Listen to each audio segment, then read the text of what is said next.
Olá, queridos irmãos e irmãs, sejam bem-vindos ao nosso canal e à reflexão diária de hoje, dia 2 de agosto, terça-feira da 18ª semana do Tempo Comum.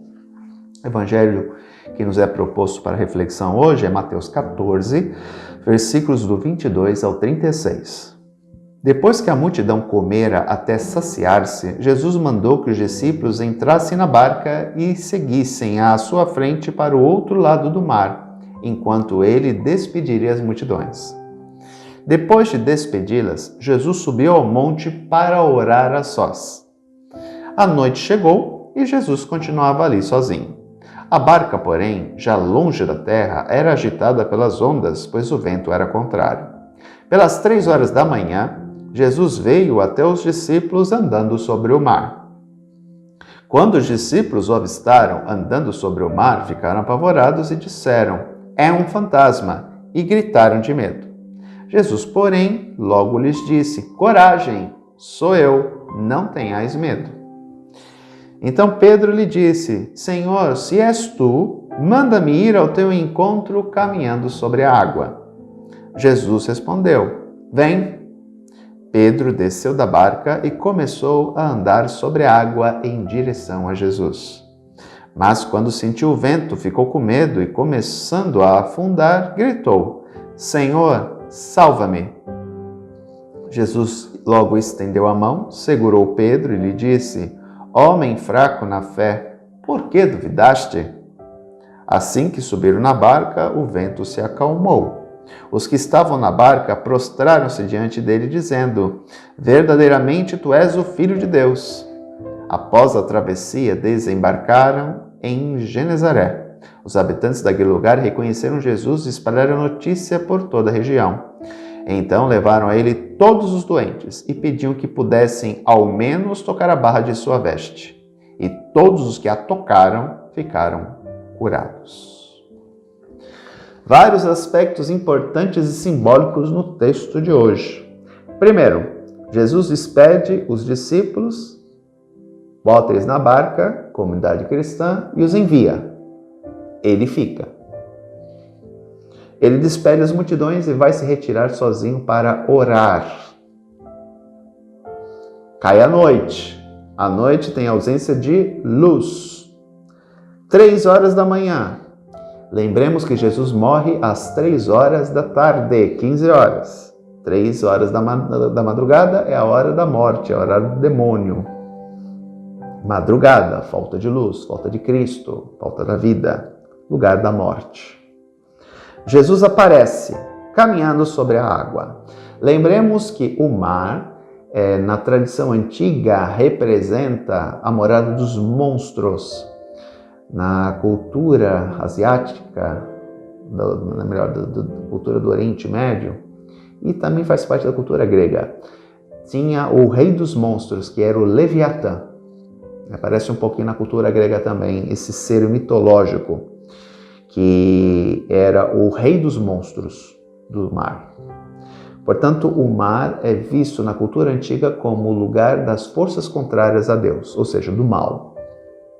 O mar puxa os seres para o seu fundo e os mata. Portanto, no fundo do mar há ausência de luz.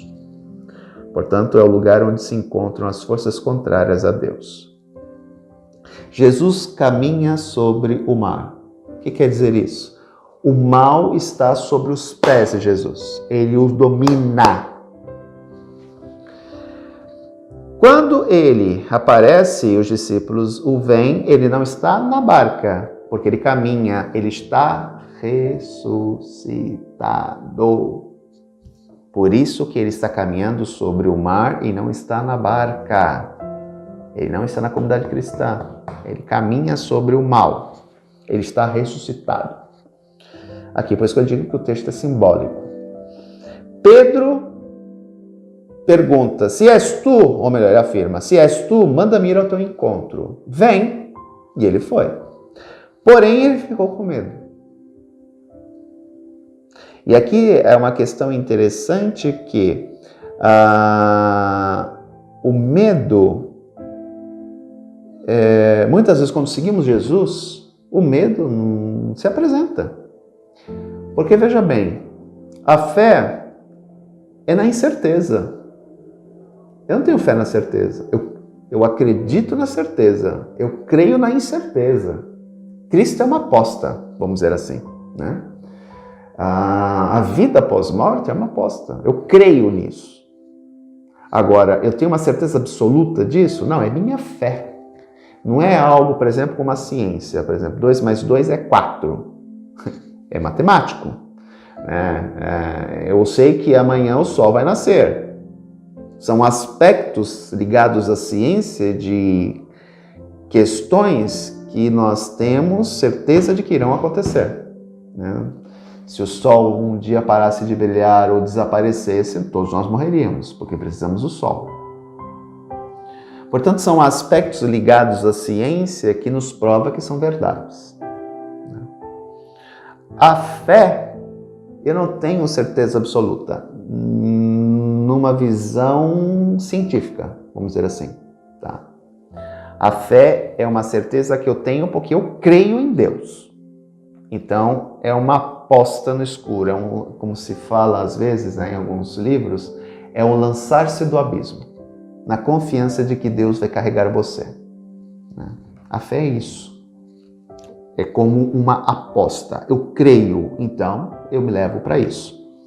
E é interessante que Pedro faz isso. Ele vai crendo em Jesus, ele tem fé em Jesus, porque ele ouviu a voz do Mestre, né? Lembra que está à noite, ele não está vendo Jesus. Só se tivesse lua nova, e mesmo assim ele veria, se Jesus está longe do barco, né? Ele vai acreditar ouvindo a voz do Mestre, porque provavelmente enxergar Jesus ele não poderia, teria muita dificuldade, né? Mesmo que se fosse sobre a luz do luar. Mas ele crê, porque ele ouviu a voz. Coragem, sou eu, não tenhais medo.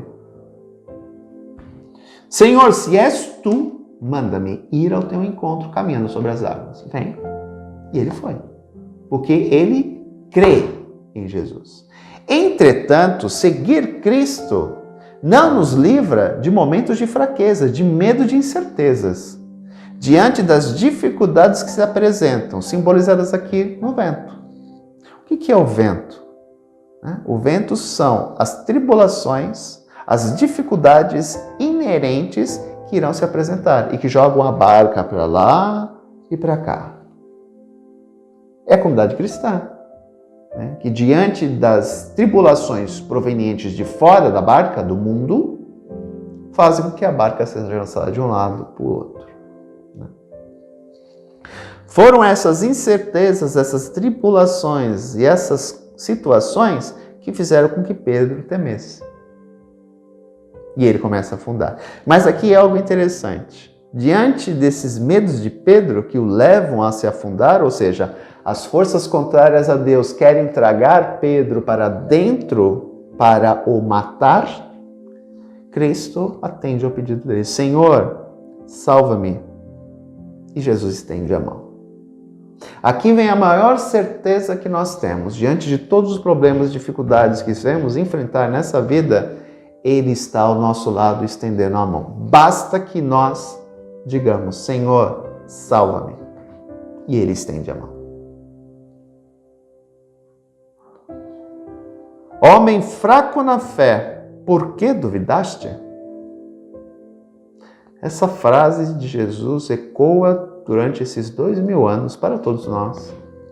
Quantas vezes nós não temos dúvidas? Vocês, eu, por que não? Quantas vezes diante de situações bizarras, diante da maldade humana, diante de situações tão difíceis como estamos vivendo atualmente no nosso país, não nos leva a duvidar, não nos leva a fraquejar na fé. E aí ele vira para nós e diz, fulano, ciclano, por que tão fraco na fé? Por que duvidaste? Não tenhamos medo do vento, ou melhor, dos ventos, das dificuldades, das tribulações, de tudo aquilo que muitas vezes se coloca para nos afastar da nossa fé, para nos afundar, para que nós sejamos tragados pelas forças contrárias a Deus e nos afoguemos. Se chegar nesse ponto, basta gritar: Senhor, salva-me, e Ele virá. Um grande abraço. Até amanhã, se Deus quiser. Tchau.